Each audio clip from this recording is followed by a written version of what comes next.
రేపు చూడండి. అంత్య దినములలో అపహాసకులు వచ్చి, ఎవరు వస్తారట? వస్తారా? ఎగతాళి చేసే వాళ్ళు వస్తారా? అపహాసకులు వస్తారా? వస్తారు. అది లేఖనం. అది ఇప్పుడు జరుగుతుంది. అది నా కళ్ళ ముందు కనబడుతున్న ఈ లేఖనాలు నెరవేర్పు. వాళ్ళు ఈ వర్తమానాన్ని అవమానపరుస్తారు. ఈ వర్తమానం బోధించే వాళ్ళ యొక్క వీడియోలను అవమానపరుస్తారు. వాళ్ళు ఎగతాళి చేస్తారు. ఇదిగో లేఖనం ఇక్కడ ఉంది చూడు. ఆయన గుడ్డోడికి ఏమర్థమవుతుందిలే కానీ ఏ లేఖనం ఏం నెరవేర్పవుతుందో కూడా తెలియని మూర్ఖులు వాళ్ళు. ఎప్పుడు ఏ సమయంలో ఏ లేఖనం నెరవేర్పు జరుగుతుందో కూడా తెలియని మూర్ఖులు అన్నమాట వాళ్ళు. ఆ మూర్ఖులకు అర్థం కాదు ఇది. అపవాది సంతానానికి అర్థం కాదు ఇది. ఆ దయ్యం పట్టిన వాళ్ళకి అర్థం కాదు ఇది. బైబిల్ అంటుంది, అంత్య దినములలో అపహాసకులు అపహసించుచు వచ్చి తమ స్వకీయ దురాశల చొప్పున నడుచుకొనుచు. అందుకే వాళ్ళ నోట్లో నుండి యేసుక్రీస్తు మాట రాదు. వాళ్ళ నోటిలో నుండి యేసుక్రీస్తు సిలువ, యేసుక్రీస్తు రక్తం కార్చాడు, నువ్వు మారు మనసు పొందడం ముఖ్యం, నువ్వు దేవుని వైపు చూడడం ముఖ్యం, ఇలాంటి ప్రసంగాలు రావు వాళ్ళ నోట్లో నుండి. ఏమైనా వీని విమర్శించడం, వాని విమర్శించడం, వీని తప్పు దొరకబెట్టడం, వాని తప్పు దొరకబెట్టడం, అలా వాళ్ళు ఒక భక్తిహీన గుంపును తయారు చేస్తారు. ఇక కానీ మన ప్రవక్త ఏం నేర్పించాడు? ఏ అబద్ధ బోధను ఖండించినా అది మనల్ని క్రీస్తు వైపు చూసినట్లుగా, వాక్యం వైపు చూసినట్లుగా, ఆ రక్తం వైపు చూసినట్లుగా మనకు నేర్పించబడ్డది. Praise the lord. అందుకే వీళ్ళ యొక్క బోధ ఎలా ఉంటుందో నేను పోయిన బుధవారం చెప్పిన, నీకు మొన్న బుధవారం కాకుండా పోయిన బుధవారం క్లియర్గా చెప్పిన, నేను క్లియర్గా ప్రసంగాలలో చూపించిన, నేను ఆ లేఖనాలలో చూపించిన, ప్రవక్త వర్తమానంలో చూపించిన. వాళ్ళ బోధ అలా ఉంటుంది. మనల్ని భక్తిహీనులుగా తయారు చేస్తుంది. అది గర్వాంధులుగా తయారు చేసేస్తుంది. వాళ్ళను స్వకీయ దురాశలు నెరవేర్పు చేసేవారుగా మార్చేస్తుంది. అది ఎట్లుంటుందంటే, ఇక నాకు మించినోడు లేడు, నాకు ఎదురుగా నిలబడేటోడు లేడు. ఇక వాళ్ళ గురించి బైబిల్ ఉందండి. ఇగో ఇక్కడ ఉంది చూడండి. ఇక్కడ ఇలాంటి భక్తిహీనుల విషయంలో మనం జాగ్రత్తగా ఉండాలా. ఏ బోధ అయినా నిన్ను క్రీస్తుకు పూర్తిగా లోబడేటట్లుగా, వాక్యానికి లోబడేటట్లుగా చేయాల నిన్ను. ఏ ప్రసంగమైనా, ఏ బోధైనా, ఏ సిద్ధాంతమైనా, the center point of the బైబిల్లోని కేంద్ర బిందువు అది యేసుక్రీస్తు. యేసుక్రీస్తుకు లోబడినట్లుగా చేయాలి, వాక్యానికి లోబడినట్లుగా చేయాలి, ఆయన రక్తమును ఆశ్రయించినట్లుగా చేయాలా. మీకు అర్థమైందని చెప్పింది. అది మనం మర్చిపోకూడదు. మనం 2 గంటల ప్రసంగం చేస్తే అందులో 10-15 నిమిషాలు తీసుకొని ఏదో విమర్శ మాటలను తీసుకొని వాటి మీదనే మాట్లాడుతూ ఇంకా ఎక్కువ మందిని భక్తిహీనులను తయారు చేస్తారు వీళ్ళు. కానీ మిగతా వాటిలో ఏం చెప్పినా మనం క్రీస్తు రక్తం వైపు చూడండి, ఆయన వాక్యమును ఆశ్రయించండి. నువ్వు జీవించాల్సిందే ఆయన వాక్యం పైన. మనుషుడు బ్రతుకుచున్నది రొట్టె వల్ల మాత్రం కాదు, కానీ దేవుని నోటి నుండి వచ్చే ప్రతి మాట వలన చెప్పాడు ఆయన. యేసుక్రీస్తే వాక్యమే జీవారమై ఉన్నాడు. నువ్వు బ్రతకాల్సింది ఆ జీవారం పైన. నీ ప్రాణం జీవించాల్సింది ఆ జీవారం పైన, ఆ వాక్యం పైన. నీ వాక్యము నన్ను బ్రతికించుచున్నది, నా బాధలలో నెమ్మది కలగజేస్తున్నది. నీ వాక్యమే నా పాదములకు దీపము, నా త్రోవకు వెలుగై ఉన్నది. చూసారా? కానీ వీళ్ళ యొక్క మాటలు వ్యర్థమైన వాదోపవాదాల వైపు తీసుకెళ్ళి వ్యర్థముగా ఇంకా భక్తిహీనులను తయారు చేస్తుంది. వాళ్ళను ఒక అల్లరి మూకగా తయారు చేస్తుంది, పోకిరి చేష్టలు చేసేవారుగా తయారు చేస్తుంది, వాళ్ళ లోక సంబంధంగా రౌడీలుగా తయారు చేస్తుంది. అది రౌడీలు తయారవుతారు వాళ్ళు. నో సార్, దేవుని భక్తి రౌడీజం కాదు. యేసుక్రీస్తు భక్తి రౌడీజాలు కావు. రౌడీలను వెంట పెట్టుకొని తిరగడానికి, రౌడీలను సెక్యూరిటీగా పెట్టుకోవడానికి, అది కాదు. బైబిల్ ఏమని చెప్తున్నదంటే, ఖచ్చితంగా వీళ్ళు అపహాసకులు చివరి దినాలలో బయలుదేరుతారు.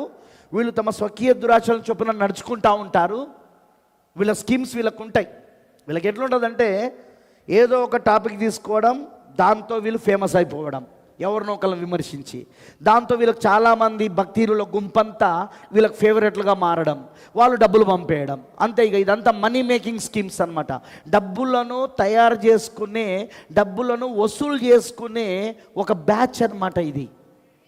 ఎవరినో ఒకళ్ళని టార్గెట్ చేసుకోవడం, వాళ్ళు చెప్పే బోధలో నుండి తప్పులు ఎత్తి చూపించడం, ఆ తర్వాత వీళ్ళు ఫేమస్ అయిపోవడం, దాంతో వీళ్ళు ఫేమస్ అవుతుంటే డబ్బులు వీళ్ళకు రావడం. ఇక ఎవరెవరైతే వీళ్ళని వెంబడిస్తారో భక్తిహీనులు, ఎవరెవరైతే అరే ఇందులో మనకు యేసుక్రీస్తు గురించి ఏం అర్థమైందిరా, ఇందులో మనకి యేసుక్రీస్తు గురించి ఏం అర్థమైందిరా, ఈ ఈ ఈ ఈ వాదనలో మనకి యేసుక్రీస్తు ఏం అర్థమైంది, అసలు వాక్యం ఏం అర్థమైంది అని ఆలోచించారు వాళ్ళు, ఆ మూర్ఖులు, ఆ భక్తిహీనులు.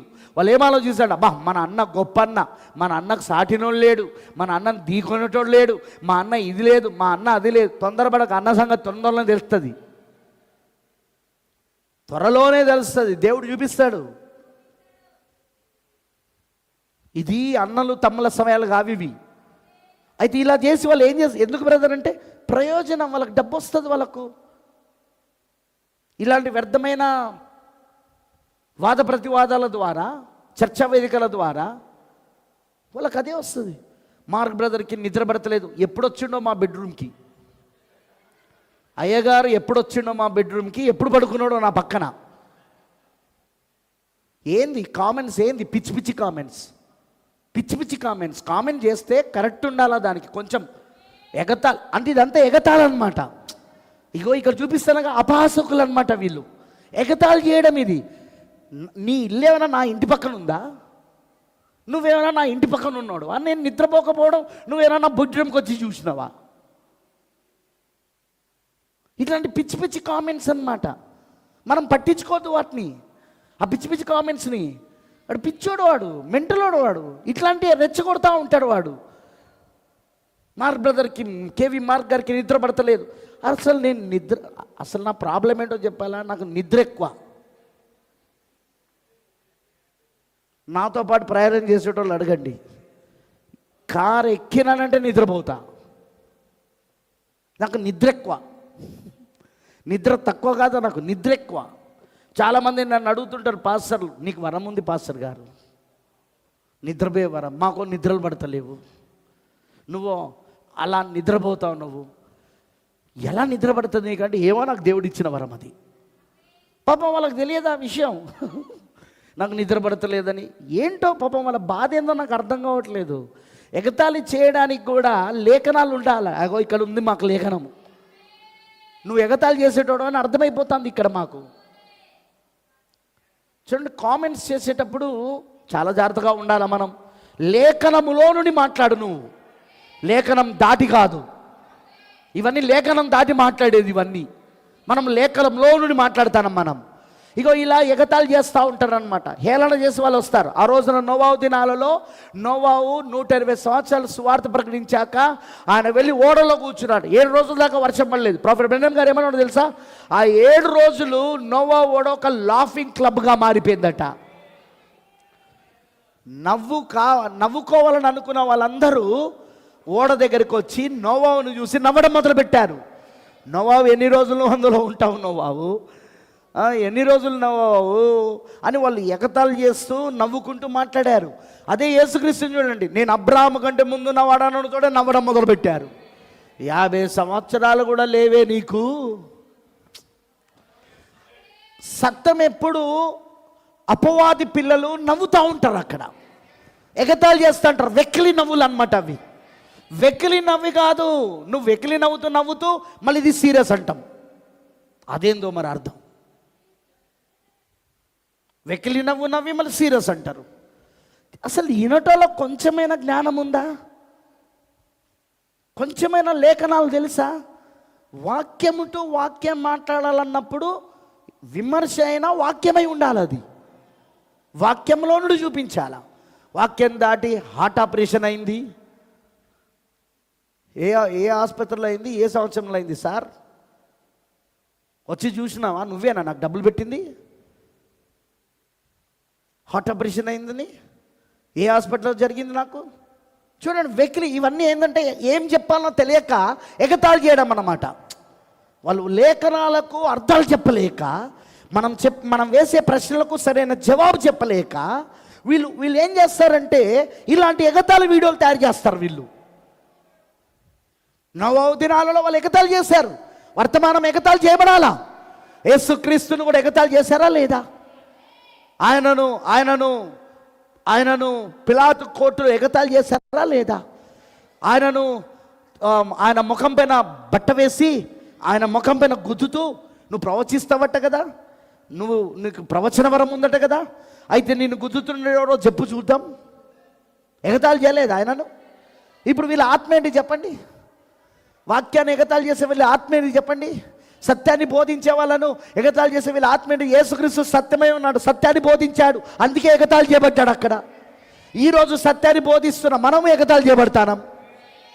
లేఖనం కాదా? వాక్యం కనబడతలేదా ఇక్కడ? ఎగతాళి చేయడం వాక్యం కనబడతలేదా? హేళన చేయడం వాక్యం కనబడతలేదా? చేస్తారు వాళ్ళు చెయ్యని. వాళ్ళ పాత్ర మళ్ళీ ఎవడు చేయాలా? వాళ్ళ పాత్ర వాళ్ళే చేయాలా? ఇక్కడ ఎగతాళి చేసేవారు చరిత్రలో ఉన్నారు బైబిల్లో. నోవా దినాలలో చేశారు, అలానే లోతు దినాలలో చేశారు. అగ్ని వచ్చి పడుతుందంటే నమ్మలేదు వాళ్ళు, నమ్మకపోగా ఎగతాళి చేశారు, హేళన చేశారు వాళ్ళు. కరెక్టేనా? యేసుక్రీస్తు దినాలలో, అపోస్తల దినాలలో అపోస్తలను కూడా ఎగతాళి చేశారా లేదా?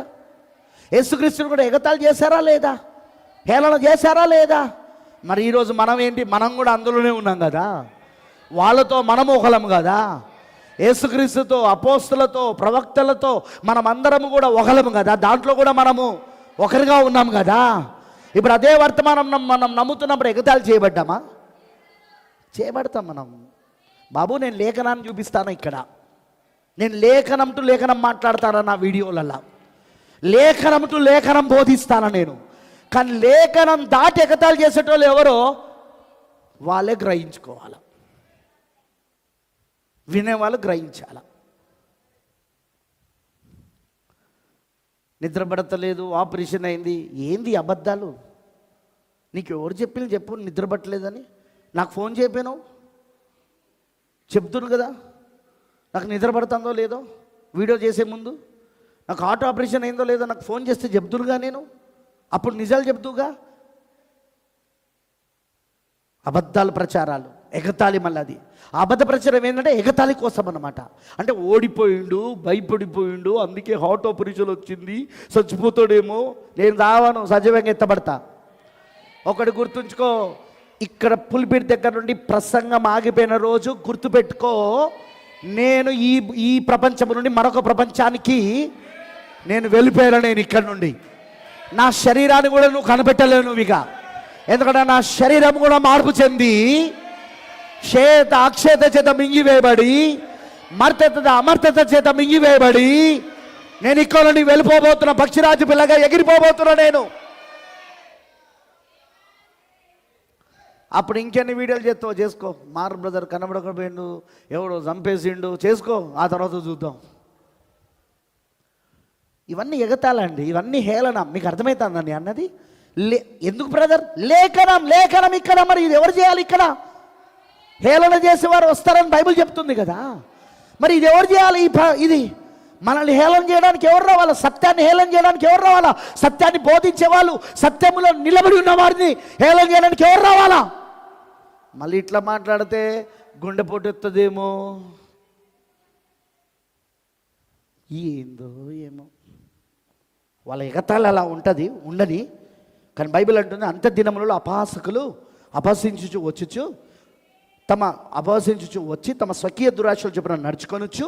ఆయన రాకడను కూర్చున్న వాగ్దానమేను పితరులు నిర్దించిన మొదలుకొని సమస్తము సృష్టి ఆరంభమున్నట్టే నిలుచున్నదే అని చెబుతారని మొదట మీరు తెలుసుకొనవలెను. ఏలయనగా పూర్వము నుండి ఆకాశము నుండి నీళ్ళ నుండి నీళ్ళ వలన సమకూర్చమన్న భూమియు దేవుని వాక్యం వలన కలగనేను వారు బుద్ధిపూర్వకంగా మరుతురు. ఆ నీళ్ళ వలన అప్పుడున్న లోకము నీటి వరదల మునిగి నశించెను. అయితే ఇప్పుడున్న ఆకాశమును భూమియు భక్తిహీనుల తీర్పును, వధువు కాదు, భక్తుల తీర్పు కాదు, భక్తులకు తీర్పు లేదు. రోమీలకు రాసిన పత్రిక 8వ అధ్యాయం 1వ వచనం, క్రీస్తు యేసు నందున్న వాడికి ఏ శిక్షా విధి లేదు. యోహాను సువార్త 5వ అధ్యాయం 24వ వచనం, నా మాట విని నన్ను పంపిన వాని యందు విశ్వాసం ఉంచిన వాడు నిత్య జీవం గలవాడు, అట్టి వాడికి తీర్పు లేదు, వాడు మరణము నుండి జీవములోనికి దాటి ఉన్నాడని మీతో నిశ్చయంగా చెబుతున్నాను. ఈ అపాసకులు, ఈ భక్తిహీనుల కోసమే తీర్పు రాబోతుంది. అందుకే అంటే నాకు కొద్దిగా ఆగని, మేము వెళ్ళిపోతాం, నువ్వు ఇక్కడ ఉంటావు, అప్పుడు నీకు తెలుస్తుంది. భక్తిహీనుల తీర్పును నాశనమును జరుగు దినమునకు అగ్ని కొరకు నిల్వ చేయబడినవి అదే వాక్యం వలన భద్రము చేయబడి ఉన్నది. మళ్ళీ వాక్యం గమనించాలి. ఇక్కడ వాక్యం అంటాడు ఆయన. వాక్యం దాటడానికి వీల్లేదు. మనము వాక్యమును దాటి, ఈ వాక్యం దాటే వాళ్ళే హేళన చేసేటోళ్ళు అనమాట.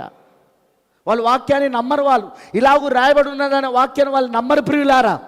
అందుకే మనం ఆ హేళన చేసే వాళ్ళను మనం ఏం చేయాలి బ్రదర్? ఏం చేయొద్దు.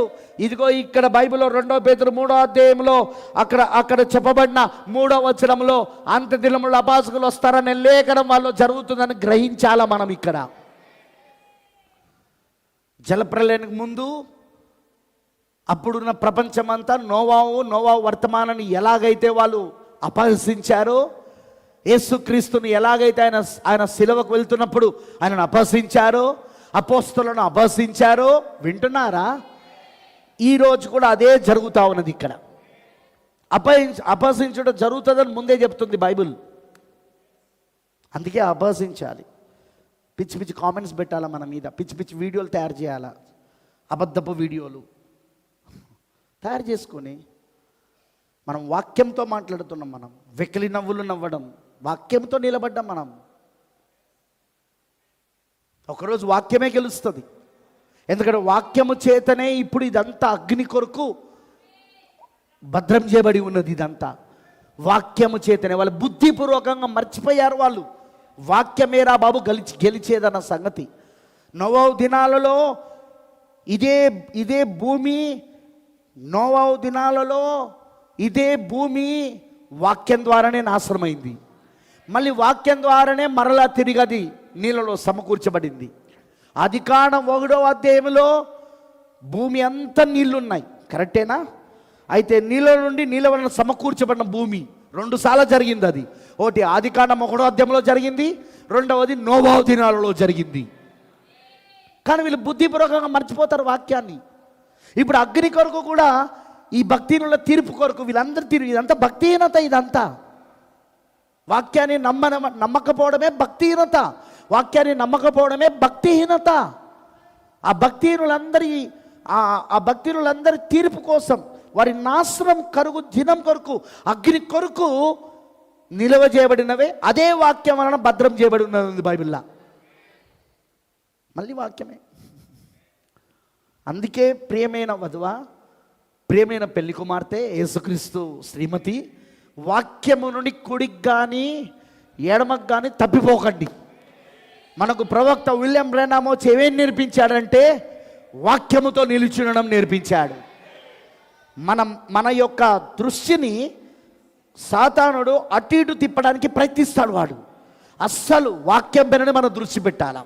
అది వాక్యం రాయబడి ఉన్నది. అక్కడ పరిశుద్ధాత్మ రాయబడిన వాక్యాన్ని తీసుకొని మనకు బయలుపరుస్తూ ఉన్నాడు. పరిశుద్ధాత్మ వాక్యం లేకుండా ఏది బయలుపరచాడు.